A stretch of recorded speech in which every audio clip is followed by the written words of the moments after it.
ایسا ہوا کہ مکے میں بارش نہیں ہو رہی تھی اور لوگ قحط زدہ ہو گئے، تو حضرت نبی رحمت صلی اللہ علیہ وسلم کے چچا جناب ابو طالب کے پاس آ کر کہا، آپ اولاد اسماعیل سے ہیں، آئیں اللہ کی بارگاہ میں دعا کریں تاکہ یہ خشک سالی ختم ہو اور بارش کی کہیں سے کوئی بوند برسے۔ فرمایا آؤ چلو صحن حرم میں چلتے ہیں، تم بھی اللہ کی بارگاہ میں دعا کرو، میں بھی اللہ کی بارگاہ میں دعا کرتا ہوں۔ حضور کی عمر 9 سال ہے، سارے مکے کے لوگ صحن حرم میں جمع ہیں۔ حضور کے چچا نے حضور کو کعبۃ اللہ کی دیوار کے ساتھ یوں کھڑا کیا کہ حضور کی پشت کعبہ کی دیوار کے ساتھ لگ رہی تھی، اور ایسے ہاتھ پھیلا کے کہا، مالک اس گوری رنگت والے کے صدقے میں ڈال دے۔ راوی کہتا ہے بادل کی ایک ٹکڑی بھی آسمان پہ نہیں تھی، ادھر حضور کے چچا نے دعا مانگی، ادھر جھوم کے بادل آئے اور پورے مکے کے اوپر چھا گئے، اور لوگ گھروں میں پہنچے نہیں ہیں کہ می چھم چھم برسنے لگا اور لوگ گھروں میں بھیگ کر کے گئے۔ تو حضور کے چچا جو قادر الکلام شاعر بھی تھے، انہوں نے پھر کہا، وَأَبْيَضُ يُسْتَسْقَى الْغَمَامُ بِوَجْهِهِ سِمَالُ الْيَتَامَى عِصْمَةٌ لِلْأَرَامِلِ، یہ میرا وہ گوری رنگت والا بھتیجا ہے جس کے چہرے کو دیکھ کے بادل امٹ کے آ جاتے ہیں، یتیموں کا سہارا ہے اور بیواؤں کا آسرا ہے۔ لوگوں نے حضرت عائشہ رضی اللہ تعالی عنہا سے پوچھا کہ آپ ہمیں حضور کی سیرت کے بارے میں کچھ خبر دیں، تو انہوں نے کہا کہ حضور علیہ السلام اپنی طبع میں ایسی سادگی رکھتے تھے کہ جب لباس میں کہیں پھٹن پیدا ہو جاتی تو حضور اپنے دستے کرم سے اپنے لباس کو خود ہی سی لیتے۔ جب حضور کے نالین میں کوئی پھٹن پیدا ہو جاتی تو حضور اپنے جوتے خود مرمت کر لیتے۔ اسی طرح فرمانے لگی کہ آقا کریم علیہ السلام بکریوں کا دودھ خود دھو لیا کرتے تھے، اور پانی نکالنے والے ڈول کے اندر جب کوئی مسئلہ ہوتا تو اس کی مرمت خود کر لیا کرتے۔ اور آگے فرمایا وَيَخْدِمُ نَفْسَهُ، اور حضور کسی پہ بوجھ نہیں بنا کرتے تھے، جو حضور کے کام ہوتے حضور خود کر لیا کرتے۔ حضرت معاذ بن جبل رضی اللہ تعالیٰ عنہ فرماتے ہیں کہ ایک دن حضور گلی سے گزر رہے تھے اور میں ایک جانور کی کھال اتار رہا تھا، اور مجھے کھال اتارنے کا طریقہ نہیں تھا، مجبوراً مجھے کھال اتارنا پڑی۔ تو حضور گزرے تو مجھے دیکھا کہ معاذ بن جبل کو کھال اتارنا نہیں آ رہی، تو حضور رک گئے اور آقا کریم نے فرمایا، معاذ ٹھہرو ذرا، میں تمہیں بتاتا ہوں کہ بکری کی کھال کیسے اتاری جاتی۔ اور آقا کریم آگے بڑھے اور حضور نے خود جو ہے وہ کھال اتاری، اور پھر مجھے فرمایا، معاذ ایسے کھال اتارا کرتے ہیں۔ حضرت حسن رضی اللہ تعالی عنہ کہتے ہیں کہ کانا یجلس علی الارض، حضور علیہ السلام کی سیرت یہ ہے کہ حضور زمین پہ بیٹھ جاتے تھے۔ زمین پر بیٹھنے میں حضور شرمندگی محسوس نہیں کیا کرتے تھے، اس کو اپنے سٹیٹس کے خلاف نہیں سمجھا کرتے تھے، زمین کے اوپر حضور بیٹھ جایا کرتے تھے۔ اور فرماتے ہیں وَيَطْعَمُ، اور زمین کے اوپر بیٹھ کر کے حضور علیہ السلام کھانا تناول فرمایا کرتے تھے۔ حضور کی عادت یہ تھی کہ آقا کریم جب بھی کھانا کھاتے تو حضور جھک کر کے کھانا کھاتے۔ فرماتے ہیں کہ میرے پاس ایک فرشتہ آیا جو کعبۃ اللہ کے صحن میں کھڑا تھا، اور اس کی کمر کعبۃ اللہ کی چھت کے برابر تھی، اتنا اس کا قد تھا، اور اس نے مجھے کہا کہ آپ اگر چاہیں تو آپ کو نبی اور بادشاہ بنا دیتے ہیں، اور آپ اگر چاہیں تو آپ کو عبد اور نبی بناتے ہیں۔ تو فرماتے ہیں کہ میں نے جبریل کو دیکھا، اور جبریل مجھے اشارے سے تواضع کا حکم دے رہے ہیں، تو میں نے عرض کی کہ میں نبی اور عبد بننا چاہتا ہوں۔ تو جب یہ بات حضور نے کہی تو فرمایا، عائشہ اگر میں نبی اور بادشاہ بنتا تو یہ جتنے بھی پہاڑ ہیں یہ سونا بن کے میرے ساتھ چلتے، لیکن میں نے اس بات کو اختیار نہیں کیا۔ اور اس کے بعد حضور علیہ السلام جب بھی کبھی کھانا کھاتے تو حضور جھک کر کے کھاتے، جس طرح مالک کی دہلیز سے خیرات ملتی ہے اور کوئی خادم اس کو جو ہے وہ شکرانے کے طور پہ جو ہے وہ انتہائی عجز کے ساتھ کھاتا ہے، ساری زندگی حضور نے کھاتے اور پیتے ہوئے تکیہ نہیں لگایا، ہاتھ میں پلیٹ پکڑ کے اکڑ کے یا ٹہل کر کے یا جو ہے وہ بالکل سیدھے ہو کے نہیں، تھوڑا سا جھک کر کے بغیر تکیے کے حضور علیہ السلام کھانا کھانا پسند فرمایا کرتے تھے، اور فرماتے میں اس طرح کھاتا ہوں جس طرح بندے کھاتے ہیں، اور میں اس طرح بیٹھتا ہوں جس طرح اس کے عبد اور اس کے بندے بیٹھتے ہیں۔ یہ حضور علیہ السلام کا طریقہ ہے۔ ایک دن آقا کریم علیہ السلام ایک چٹان کے اوپر بیٹھے تھے اور حضور علیہ السلام قدید کھا رہے تھے۔ یہ خشک گوشت جو کر کے اس کو بعد میں جب پکایا جاتا ہے تو اس کو قدید کہتے ہیں، یا سرید تھی، حضور کھا رہے تھے۔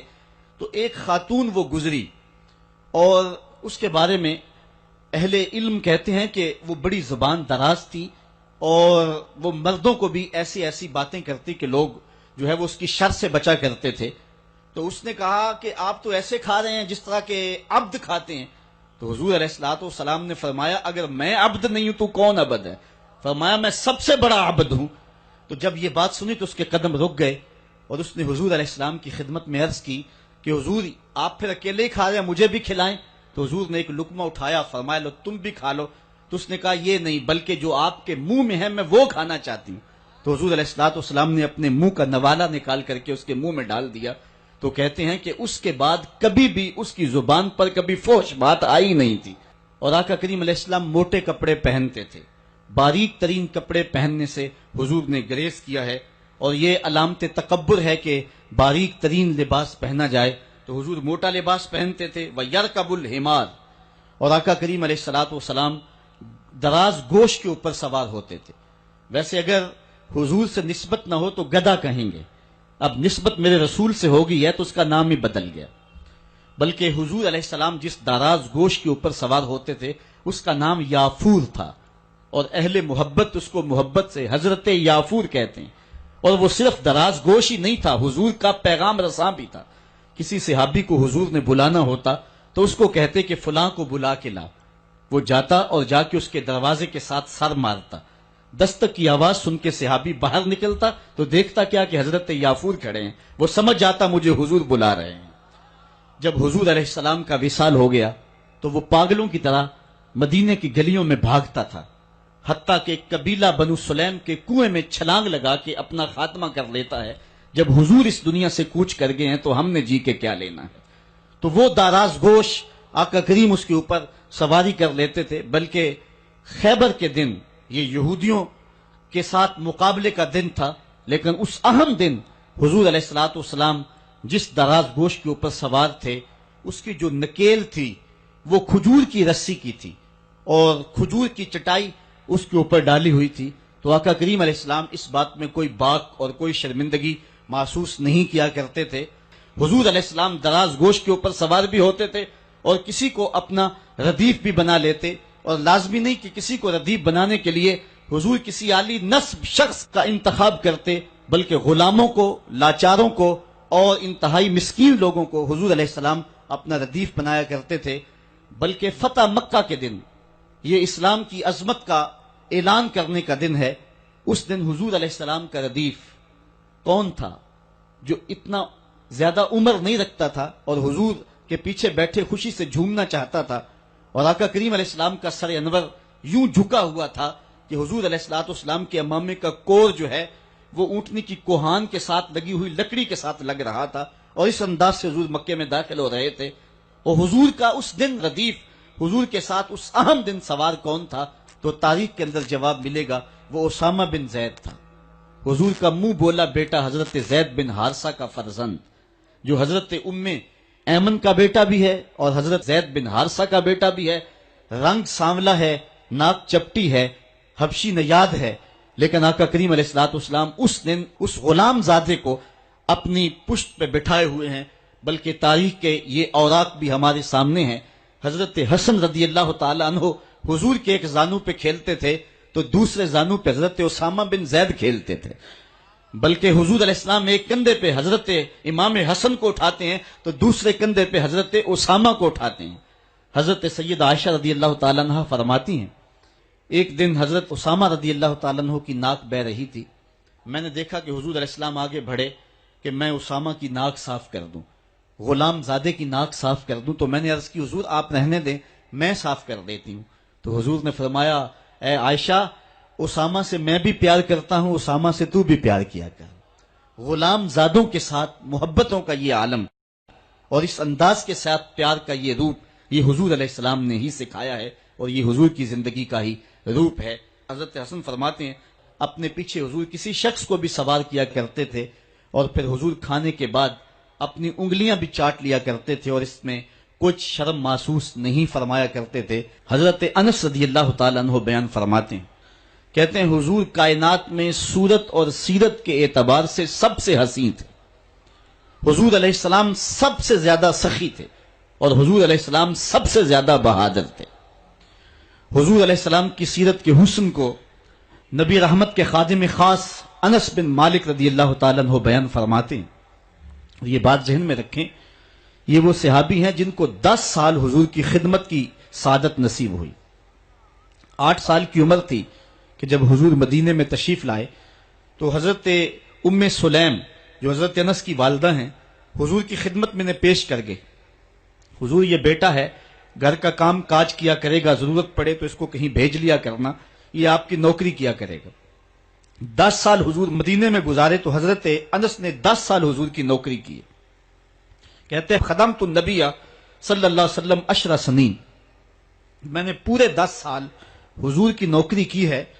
حضور علیہ السلام کی عادت کریمہ یہ تھی کہ 10 سال میں ایک بار بھی ایسا نہیں ہوا کہ حضور نے مجھے کبھی جھڑکا ہو، اور کبھی یہ بھی نہیں ہوا کہ میں نے کوئی کام کیا ہو اور وہ کام درست نہ ہو، حضور کے مزاج کے خلاف ہو، تو آقا کریم نے کہا ہو کہ یہ کام کیوں کیا، اور کبھی حضور نے کسی کام کے کرنے کا کہا ہو اور میں نے نہ کیا ہو تو حضور نے کہا ہو کہ یہ کام تم نے جو ہے وہ کیوں نہیں کیا۔ حضور کبھی انس کہتے تھے، کبھی انیس کہتے تھے۔ حمزہ نامی ایک بوٹی تھی، حضرت انس کبھی پہاڑوں سے توڑ کے لاتے اور بچوں کو کھلا دیتے، تو حضور کبھی ابو حمزہ بھی کہہ دیتے، کبھی یا ذل اذنین، اے 2 کانوں والے، یوں کہہ کے بھی پکارتے۔ خادموں سے خدمت لی جاتی ہے، ان کے ناز کوئی نہیں دیکھتا، لیکن حضرت انس رضی اللہ تعالیٰ عنہ کی کہانی سنیے۔ فرماتے ہیں میں بالکل بچہ تھا، ایک دن حضور نے مجھے کسی کام کے لیے بھیجنا چاہا اور فرمایا انس فلاں جگہ جاؤ، تو میں دل میں پکا ارادہ کیا کہ میں ضرور جاؤں گا، لیکن میں نے لاٹ سے کہا کہ میں نہیں جاؤں گا، لیکن دل میں عزم یہ تھا کہ میں ضرور جاؤں گا۔ کہتے ہیں کہ میں چلا گیا، راستے کے اندر بچے کھیل رہے تھے اور میں ان کی کھیل دیکھنے میں مصروف ہو گیا۔ آقا کریم علیہ الصلوۃ والسلام نے جس کام کی طرف مجھے بھیجا تھا، باوجود عزم رکھنے کے میں ادھر نہ جا سکا اور بچوں کے کھیلنے کی اس کیفیت کے اندر میں بھی لگ گیا۔ کہتے ہیں تھوڑی دیر ہوئی تو کسی نے آ کر مجھے پیچھے سے گدی سے پکڑ لیا، میں نے پلٹ کے دیکھا فائزہ ہوا رسول اللہ صلی اللہ علیہ وسلم، تو وہ اللہ کے رسول صلی اللہ علیہ وسلم تھے۔ تو آقا کریم علیہ السلام نے فرمایا کہ اے انس، میں تجھے جس کام کے لیے بھیجا ہے تم گئے نہیں ہو، تو میں نے عرض کی حضور میں بس جانے ہی لگا ہوں۔ تو اس طرح سے غلام ہو کر بھی حضور کے ساتھ یوں لاڈ اور ادائیں کر لیا کرتے تھے، بلکہ حضور علیہ السلام کے ایک صحابی تھے، آقا کریم علیہ السلام کے ساتھ مزاح کر لیا کرتے تھے، نام ظاہر تھا، ایک بستی کے رہنے والے تھے، وہاں سے آتے اور حضور کی خدمت کے اندر ہدیے پیش کرتے، آقا کریم شہر کی چیزیں انہیں عنایت کرتے۔ ایک دن وہ بازار میں گھاس بیچ رہے تھے، حضور پیچھے سے گئے چپکے سے اور جا کے حضور نے ان کی کولی بھر لی۔ کولی بھرنے کا مطلب یہ ہے کہ چپکے سے جا کر اس کو احساس دیے بغیر اس کی آنکھوں پہ ہاتھ رکھ لیا جائے اور یہ اسے اشارتاً کنایتاً پوچھا جائے کہ بتاؤ میں کون ہوں۔ یہ کسی کی محبت کو پرکھنے کے لیے کیا جاتا ہے کہ ہر وقت کہتے ہو کہ میں تمہارے خیال میں رہتا ہوں، اب بتاؤ میں کون ہوں۔ تو حضرت ظاہر گھاس بیچ رہے تھے، حضور پیچھے سے گئے اور چپکے سے جا کے ان کی آنکھوں پہ ہاتھ رکھ لیا۔ اب حضور کے ہاتھ آنکھوں پہ آئے ہوں اور پتہ نہ چلے کس کے ہاتھ آئے ہیں، اللہ اکبر، لیکن حضرت ظاہر نہیں بولتے۔ میں کہتا ہوں انہوں نے کبھی بھی نہیں بولنا تھا۔ میاں صاحب نے کیا خوب کہا کہ سفنے دے وچ ماہی ملیا تے گل وچ پا لیاں باواں تے ڈر دی ماری اکھ نہ کھولا متاں پھر وچھڑ نہ جا۔ بلکہ جب انہیں یقین ہو گیا کہ میرے حضور ہیں تو انہوں نے اپنی پشت پیچھے کر کے حضور کے سینے سے جوڑ کے رگڑنا شروع کر دی۔ پھر حضور نے خود فرمایا کہ اس غلام کو کون خریدے گا؟ اس نے عرض کی حضور مجھے کس نے خریدنا، میں تو بہت سستا ہوں۔ فرمایا تو اللہ کے نزدیک بہت مہنگا ہے۔ اس طرح ایک اور صحابی کے بارے میں آتا ہے کہ وہ حضور سے مزاح کر لیا کرتا تھا، آقا کریم علیہ الصلوۃ والسلام کے لیے مختلف تحائف لا کے پیش کرتا، وہ گھی یا کوئی تیل یا بازار سے منڈی سے کوئی نیا پھل آتا تو خرید کے حضور کی خدمت میں پیش کر دیتا۔ آقا کریم اس تحفے کو قبول فرما لیتے، خود بھی کھاتے، صحابہ کو کھلاتے، اس کو دعا دیتے۔ 2-4 دن کے بعد جس سے سودا لیا ہوتا، ادھار لیا ہوتا، وہ پیسے مانگتا، بازو سے پکڑ کے حضور کی خدمت میں لے آتا، حضور یہ پرسوں ترسوں آپ نے وہ چیز نہیں کھائی تھی، وہ پھل نہیں استعمال فرمایا تھا، یہ اس کی قیمت مانگ رہا ہے۔ حضور فرماتے تو نے مجھے تحفہ نہیں دیا؟ عرض کرتا غریب آدمی ہوں، تحفہ کیسے دے سکتا ہوں، میں نے سوچا سب سے پہلے حضور ہی کھائیں گے۔ تو حضور قیمت بھی ادا کر دیتے اور خوش بھی ہوتے اور دعائیں بھی دیتے۔ تو یہ حضور کا انداز کرم ہے. حضرت ابو ہریرہ فرماتے ہیں کہ حضور ہم سے کھیل کود کر لیا کرتے تھے. میں نے ایک دن کہا یا رسول اللہ انکا تداعبنا، آپ ہم سے کھیل کود کر لیتے ہیں؟ تو حضور نے فرمایا کہ میں کھیل کود کے اندر بھی سوائے حق کے علاوہ کچھ نہیں کہتا. میں تم سے مزاح بھی کر رہا ہوتا ہوں، میری زبان پر حق اور صداقت ہی جاری رہتی ہے. تو حضرت عائشہ فرماتی ہیں میں نے حضور سے زیادہ مسکرانے والا شخص زمانے میں دیکھا ہی نہیں.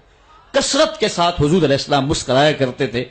حضرت عبداللہ ابن مسعود رضی اللہ تعالیٰ عنہ سے ایک روایت سنیے. وہ فرماتے ہیں کہ ایک دن حضور تشریف فرما تھے اور کوئی شخص آیا تو اس نے اچانک جب حضور کو دیکھا تو اس کا بدن تھر تھر کانپنے لگا. چونکہ حضور علیہ الصلوۃ والسلام اپنے دھیان بیٹھے ہوئے تھے اور حضور کے چہرے پہ مسکراہٹ کا وہ جو معمول تھا وہ نہیں تھا، تو وہ حضور کے چہرے کے جلال کی تاب نہ لا سکا. اس کا بدن جو ہے وہ تھر تھر کانپنے لگا. تب حضور نے اس کی جانب دیکھا اور حضور علیہ السلام مسکرائے اور آقا کریم علیہ السلام نے فرمایا ہوّن علیک، کہا سکون کرو، نہ کانپو، میں کوئی بادشاہ تھوڑا ہوں. اور پھر حضور نے فرمایا میں تو قریش کی اس عورت کا بیٹا ہوں جو سوکھے ہوئے گوشت کو چبا چبا کے کھایا کرتی تھی.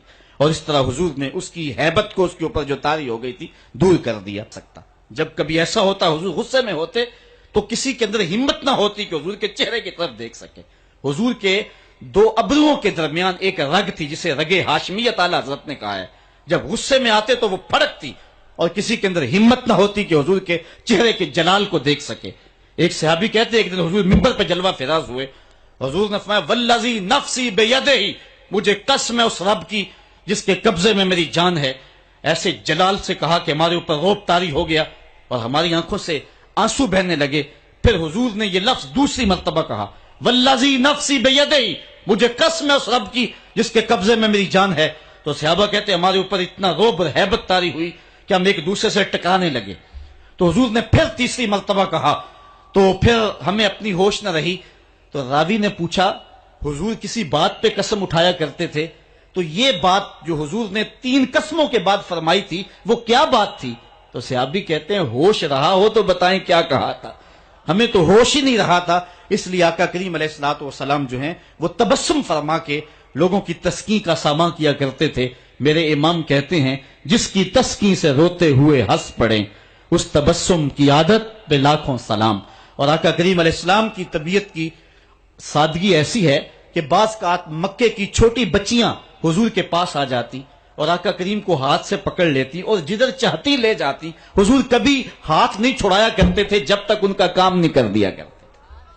حضرت انس روایت کرتے ہیں کہ مدینے میں ایک خاتون تھی جس کا توازن عقلی کچھ ٹھیک نہیں تھا. لوگ اس کو دیکھ کے راستہ بدل لیا کرتے تھے. جس کے پاس کھڑی ہو جاتی پھر جان نہیں چھوڑتی تھی. ایک دن وہ حضور کی خدمت میں حاضر ہوتی ہے اور عرض کرتی ہے حضور میں نے آپ سے کوئی بات کرنی ہے. حضور فرمایا کرو. یہاں نہیں کرنی. کہاں کرنی ہے؟ مسجد نبوی سے باہر کھلی جگہ ہے وہاں حضور کو لے گئی. کڑکتی دھوپ، عرب کا ماحول اور اس کی بے مقصد سی باتیں. حضور کان لگا کے اس کی باتیں سن رہے ہیں. یہ حضور کی عادت تھی. جب کوئی گفتگو کرتا جب تک وہ بات مکمل نہ کر لیتا حضور سنتے رہتے. اور اسی طرح حضرت انس کہتے ہیں جب کوئی شخص حضور سے مصافحہ کیا کرتا تھا تو ہاتھ وہ کھینچتا تھا حضور کبھی ہاتھ نہیں کھینچے تھے. آقا کریم اس انداز سے شفقت فرمایا کرتے تھے. تو اس نے جو گفتگو شروع کی گھنٹے گزر گئے. تو کہتے ہیں جب کئی گھنٹے گفتگو کرتے ہوئے گزر گئے ہمیں بڑا غصہ آ رہا تھا اس عورت پہ، لیکن کہہ کچھ اس لیے نہ سکے کہ ادب اور حیا مانے تھا کہ حضور خود ہی تو غور سے اس کی باتوں کو سن رہے ہیں. تو جب اس نے تھک ہار کے اپنی باتیں مکمل کر کے خود جانے لگی تو ہم حضور کی خدمت میں حاضر ہوئے. سننے والی بات ہے. حضرت انس کہتے ہیں کہ ہم نے عرض کی حضور اس عورت کا توازن عقلی ٹھیک نہیں ہے. پورا مدینہ جانتا ہے جس کے پاس کھڑی ہو جاتی ہے پھر اس کی جان نہیں چھوڑتی. آپ کا وقت قیمتی، بدن نازک، کار نبوت کی اہم ذمہ داریاں اور اس عورت کی بے مقصد سی باتیں تھیں اور اس نے آپ کو کڑکتی دھوپ میں اتنی دیر کھڑا کر کے پریشان کیا. حضور آپ ایسی ویسی عورتوں کی باتیں کیوں سنتے ہیں؟ تو حضور نے ہمیں مخاطب کر کے فرمایا سنو، اگر اس بیچاری کی میں بھی نہ سنوں تو کون سنے گا؟ پورے مدینے میں کوئی اس کی سننے کے لیے تیار نہیں. اگر میں بھی نہیں سنوں گا تو کون سنے گا؟ ایک تو ہی ہوتے ہیں میری آساں دا سہارا، 10 کنوں کراں جے تینوں نہ کراں یاد. ایک دن حضور علیہ السلام کے پاس 10 درہم تھے. حضور ایک دکان پہ گئے اور وہاں 4 درہم کے اندر حضور نے ایک قمیض خریدی. حضور نے زیب تن کی اور تشریف لائے. ایک انصاری صحابی کو قمیض پسند آ گئی. اس نے حضور کو کہا اللہ آپ کو جنت کا لباس پہنائے, یہ قمیض مجھے دے دے. حضور نے اتار کے قمیض اس کو مرحمت فرما دی. اس کے بعد حضور علیہ السلام پھر دوبارہ گئے اور 4 دراہم کی حضور نے پھر دوبارہ ایک قمیض خریدی. پھر حضور تشریف لائے تو ایک لونڈی تھی, وہ رو رہی تھی. تو آقا کریم علیہ السلام اس کو فرمایا کہ تو کیوں رو رہی ہے؟ اس نے کہا کہ مالک نے مجھے کسی کام کے لیے 2 درہم دے کر کے بھیجا تھا اور وہ درہم مجھ سے گم ہو گئے. میں اس لیے رو رہی ہوں کہ جب خالی ہاتھ جاؤں گی تو میرا مالک مجھے مارے گا. تو حضور علیہ السلام کے پاس 2 درہم بچتے تھے, تو آقا کریم نے وہ 2 درہم اس خاتون کو دے دیے. تھوڑی دیر کے بعد حضور نے دیکھا تو وہ پھر رو رہی تھی. تو حضور نے فرمایا کہ تو اب کیوں رو رہی ہے؟ اس نے کہا کہ دیر کی وجہ سے میرا آقا مجھ کو سختی کرے گا کہ اتنی دیر سے کیوں پہنچی ہو, تو میں اس لیے گھر جاتے ہوئے ڈرتی ہوں. تو حضور نے فرمایا چلو میں تمہیں تمہارے گھر چھوڑ کے آتا ہوں. آقا کریم علیہ الصلوۃ والسلام اس کنیز کے ساتھ اس کے آقا کے دروازے پر پہنچے, اور آقا کریم کی عادت یہ تھی جب کسی کے دروازے پر جاتے تو 3 مرتبہ بلند آواز سے السلام علیکم بھی کہتے اور دستک بھی دیتے. تو حضور نے کہا السلام علیکم, اندر سے کوئی جواب نہ آیا. حضور نے پھر دوسری مرتبہ فرمایا السلام علیکم, تو اندر سے پھر جواب نہ آیا. تو تیسری مرتبہ حضور نے پھر کہا السلام علیکم, تو اندر سے وعلیکم السلام کا جواب آیا. انہوں نے فوراً دروازہ کھول دیا اور کہا کہ ہمارے مقدر کہ آپ ہمارے گھر تشریف لائے. حضور کیسے جو ہے وہ آنا ہوا؟ تو حضور علیہ السلام نے فرمایا پہلے یہ بتاؤ, میں نے 3 مرتبہ کہا السلام علیکم, تم نے پہلی 2 مرتبہ جواب نہیں دیا. تو انہوں نے عرض کیا کہ ہم نے قصداً خاموشی اختیار کی اس لالچ میں کہ حضور بار بار ہمیں سلامتی کی دعا دیتے رہیں. السلام علیکم تمہارے اوپر سلامتی ہو, السلام علیکم تمہارے اوپر سلامتی ہو. اور حضور نے فرمایا کہ اس لونڈی کی دیر کی وجہ سے میں اس کے ساتھ تمہارے تک اس کو پہنچانے آیا ہوں. تو انہوں نے حضور کے ان غلاموں نے کہا ہیا حرۃ لوجہ اللہ, حضور آپ اس کے ساتھ آئے ہیں, اللہ کی رضا کے لیے ہم لونڈی کو آزاد کرتے ہیں. ایک شخص نے یورپ میں اسلام قبول کیا تو اسے پوچھا گیا کہ اسلام کی کس قدر نے تجھے متاثر کیا ہے؟ تو وہ کہنے لگا کہ سیرت کا صرف ایک واقعہ میری ہدایت کا سبب بن گیا. وہ کون سا واقعہ تھا جو تیرے لیے رہنمائی کا سبب بنا؟ اس نے کہا حضور کی مجلس لگی ہے, لوگوں کا ہجوم ہے, ایک آدمی اٹھ کے کھڑا ہوتا ہے حضور میرا بیٹا 2-3 دن سے گم ہے, مل نہیں رہا, آپ دعا کر دیں وہ مجھے مل جائے. قبل اس سے کہ حضور دعا کے لیے ہاتھ اٹھاتے اور اس کا بیٹا مل جاتا اور دعا باب اجابت تک پہنچتی. ایک دوسرا شخص جو دیر سے آیا تھا وہ دروازے پہ کھڑا ہو گیا, عرض گزار ہوا حضور میں اس کے بچے کو شکل سے پہچانتا ہوں, فلاں باغ میں بچوں کے ساتھ ابھی ابھی میں نے کھیلتے ہوئے دیکھا ہے. باپ نے جب سنا تو دوڑ لگا دی, 3 دن سے بچھڑا ہوا تھا, بیٹے ملنے کی خبر اس کو تڑپا گئی. حضور علیہ الصلوۃ والسلام نے فرمایا سے بلاؤ. بلایا گیا, فرمایا بہت جلد ہے. جی حضور آپ جانتے ہیں کہ ایک باپ کے جذبات کیا ہوتے ہیں, بیٹا بچھڑا ہے, 3 دن گزر رہے ہیں, الگ تڑپ رہا ہوں, اس کی ماں بے چین ہے, 3 دن سے کچھ کھایا نہیں کچھ پیا نہیں.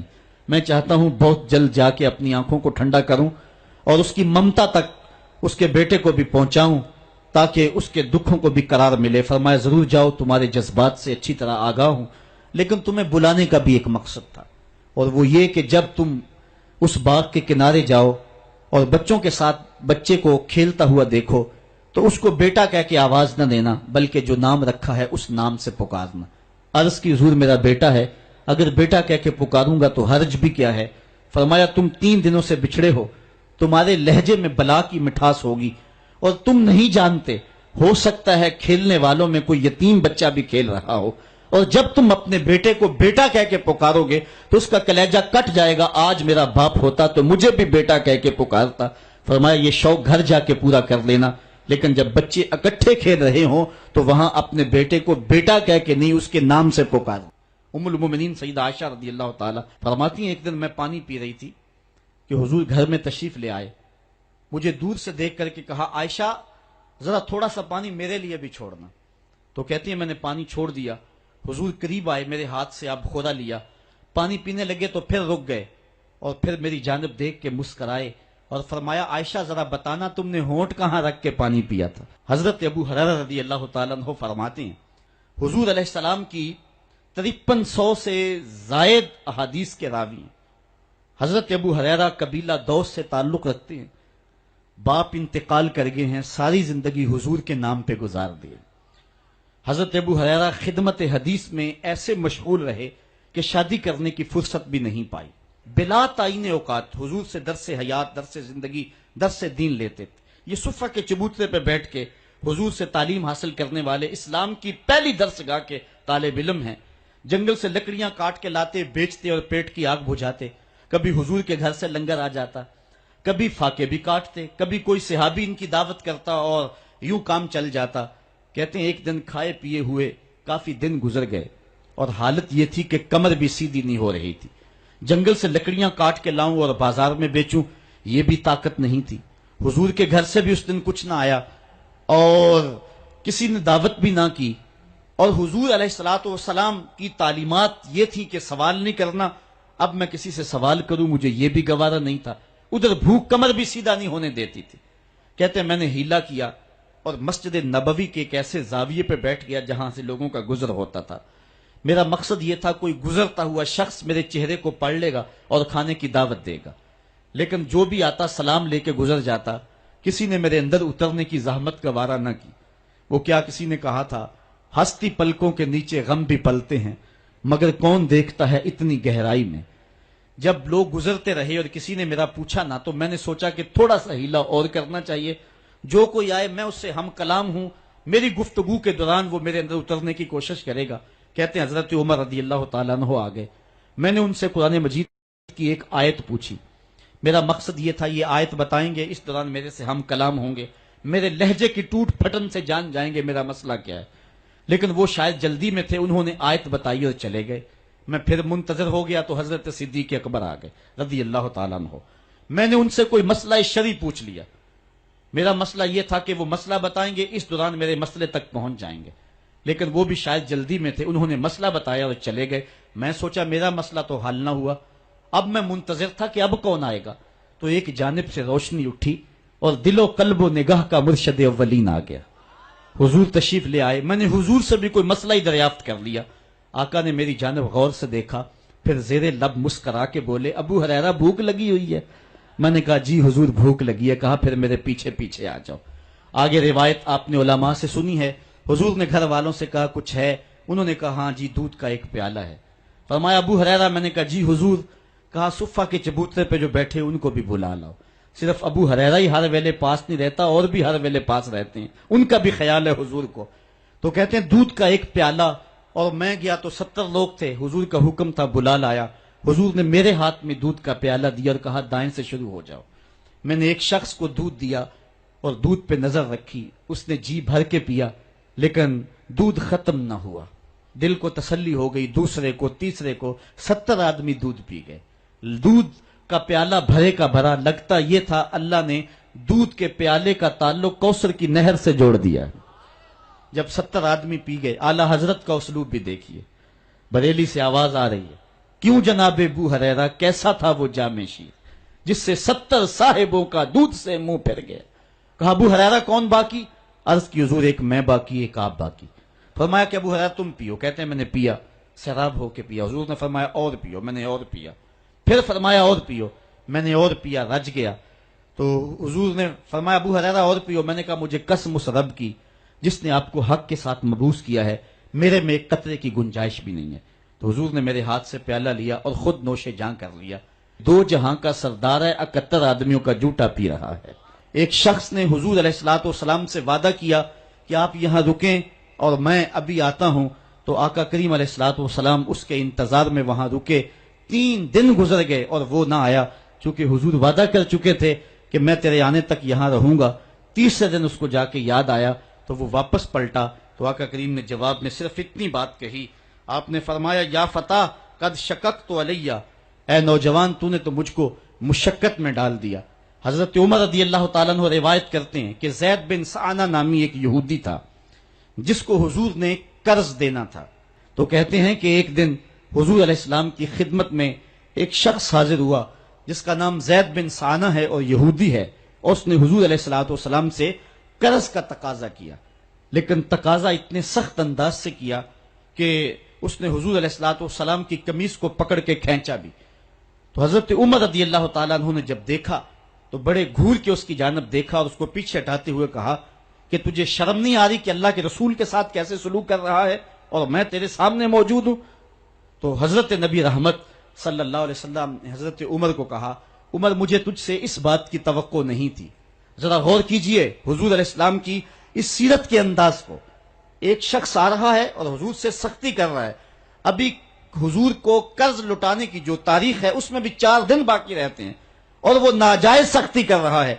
حضرت عمر رضی اللہ تعالیٰ عنہ نے جب اس کو گھورا اور سختی کی تو حضور علیہ السلام نے فرمایا، عمر مجھے تیرے سے اس بات کی توقع نہیں تھی، تمہارا کام تو یہ تھا کہ مجھے حسن ادا کی تلقین کرتے کہ اچھے انداز سے قرض واپس کرو، اور اس کو جو ہے وہ نرمی کی تلقین کرتے، اور پھر آقا کریم علیہ السلام نے فرمایا اس کا قرض ادا کر دو، اور اے عمر جو تم نے اس کو گھورا ہے اس کے بدلے میں 20 وسق زیادہ کھجوریں بھی تم اس کو دو گے۔ ایک شخص حضور کی خدمت میں حاضر ہوا اور اس نے سوال کیا، 2 پہاڑوں کے درمیان جتنی جگہ ہوتی ہے اتنی بکریاں تھیں حضور کے پاس، حضور نے ساری اس کو عطا کر دی۔ وہ واپس جا کے اپنی قوم سے کہنے لگا کہ محمد عربی ایسا شخص ہے اتنا عطا کرتا ہے کہ پھر کمی کا شائبہ ہی باقی نہیں رہتا ہے۔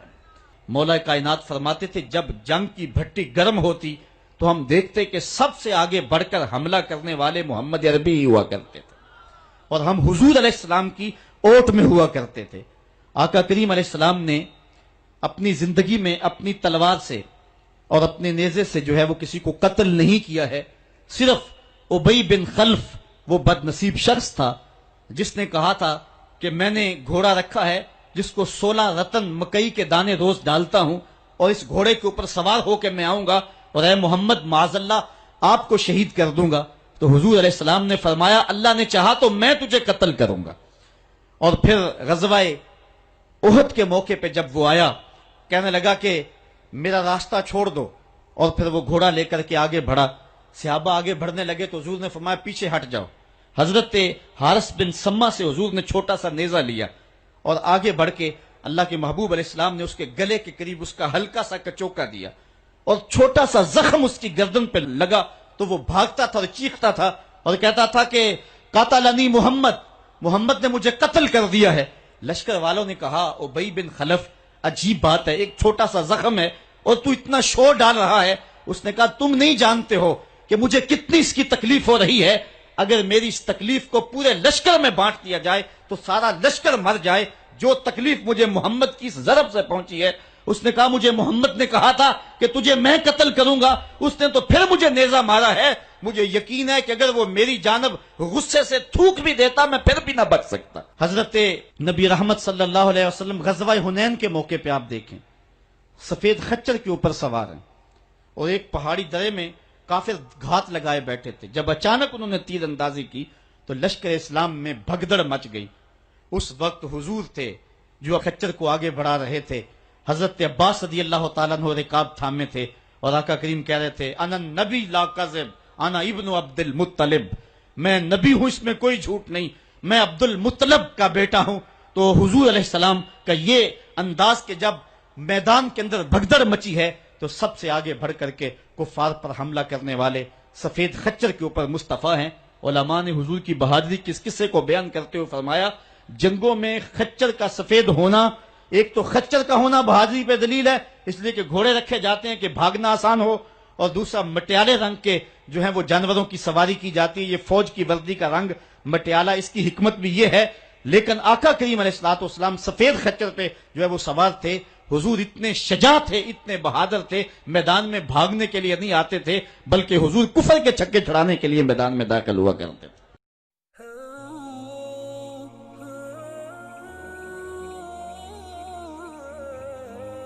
یہ پرسوں ہی بات ہو رہی تھی کسی دوست کے ساتھ، تو میں نے کہا کسی زمانے میں یہ قزاق جو تھے نا غیر مسلم، یہ مسلمانوں کے ذہین ترین بچے اٹھا کے لے جاتے تھے تاکہ مسلمانوں کے اندر جو ہے یہ ٹیلنٹ جو ہے وہ فروغ نہ پائے۔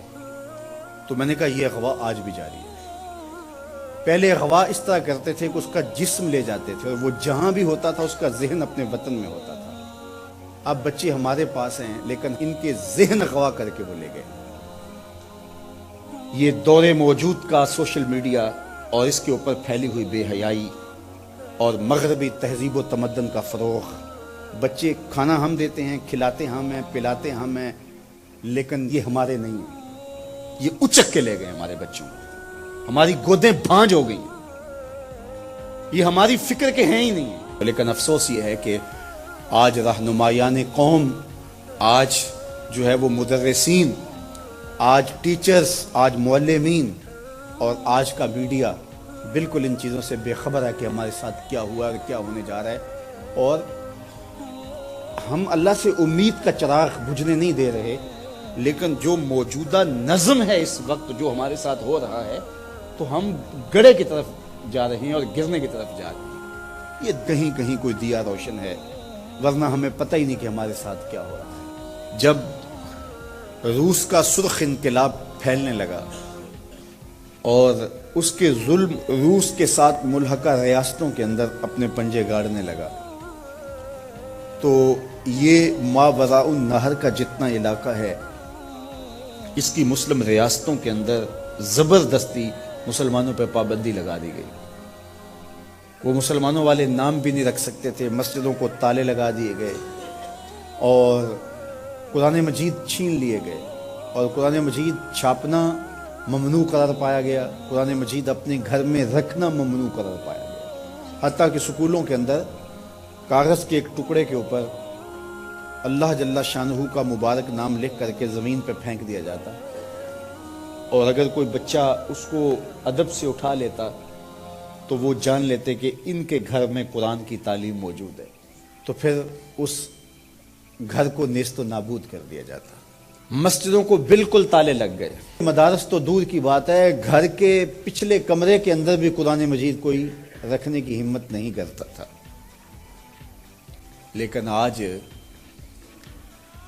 آپ وہاں جا کر کے دیکھیں، سمرقند اور بخارا میں، آج تاشقند میں جائیں آپ، آج ماوراء النہر کی یہ آزاد ریاستوں کا جا کے منظر نامہ دیکھیں، تو جتنی مسجدوں کی رونقیں آپ کو وہاں نظر آئیں گی یہاں نہیں ملیں گی.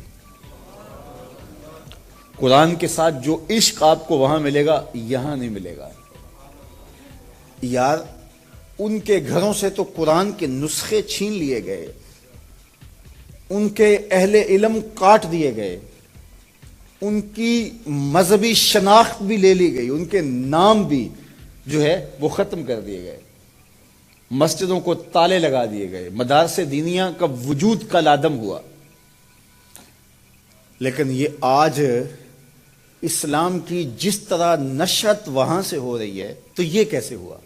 مختلف تہذیبیں جب دم توڑتی ہیں تو پھر دوبارہ اٹھ نہیں پاتی، اور اگر وہ اٹھتی بھی ہیں، ان کی نشأت بھی ہوتی ہے، تو وہ ان خطوط پہ نہیں ہوتی، وہ ایک متغیر اور بدلا ہوا ایک کلچر اور ایک تہذیب اور ایک نظم ہوتا ہے.